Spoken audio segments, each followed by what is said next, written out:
नमस्कार विद्यार्थी मित्रांनो, आज आपण इथे चर्चा करणार आहे पाकव्याप्त काश्मीर बाबतीत.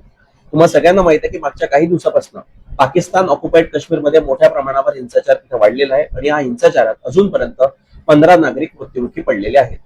आता विद्यार्थी मित्रांनो, प्रमुख कारण काय आहे हे समजून घेणं फार आवश्यक आहे.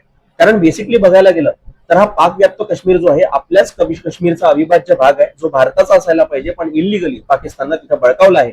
आणि तिथं ज्या प्रकारे नागरिकांना वागणूक दिली जात आहे, ज्या प्रकारे तो भाग अजूनही मागासलेला आहे, हे सगळं आपल्याला दिसून पडतं की त्यामुळेच हा मोठ्या प्रमाणावर हिंसाचार तिथले नागरिक पाकिस्तान सरकार आणि पाकिस्तान सेनेच्या विरोधात करत आहे. तर याची पार्श्वभूमी अशी आहे की 2023 पासून हा हिंसाचार मोठ्या प्रमाणावर तिथे वाढलेला आहे. त्याचं कारण असं आहे की 2023 मध्ये दोन प्रमुख गोष्टी होत्या की तिथे जे राहणारे नागरिक आहेत त्यांना मोठ्या प्रमाणावर इलेक्ट्रिसिटी बिल वाढीव यायला लागलं, आणि दुसरी गोष्ट म्हणजे अन्नधान्याचा तुटवडा.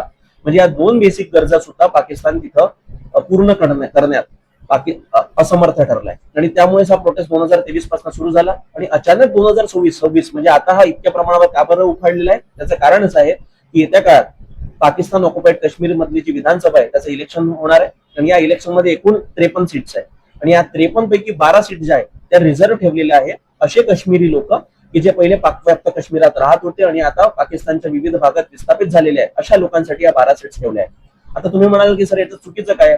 चुकीचं असं आहे विद्यार्थी मित्रांनो की पाकिस्तानची सरकार आणि पाकिस्तानची सेना या 12 सीट्स मध्ये बेसिकली जे काश्मीरी लोक पाठवायला पाहिजे तर काश्मीरी पाठवत नाही, तर आपल्या मनमर्जीतले जे लोक आहेत ते जाणीवपूर्वक पाकव्याप्त काश्मीरच्या विधानसभेमध्ये पाठवते की जेणेकरून पाकिस्तान सरकारचं, पाकिस्तान सेनेचं त्या विधानसभेमध्ये प्राबल्य, प्रभुत्व राहिलं पाहिजे, हा त्यांचा प्रमुख उद्देश आहे. आणि याच्याच विरोधात हे लोक रस्त्यावर उतरले आहे. लोकांचं म्हणणं स्पष्ट आहे की जर आमचे जनप्रतिनिधी जे असतील त्यांची निवड आम्हीच करू, त्यांचा निवड करण्याचा पाकिस्तान सरकारला किंवा पाकिस्तानच्या सेनेला काहीही अधिकार नाहीये.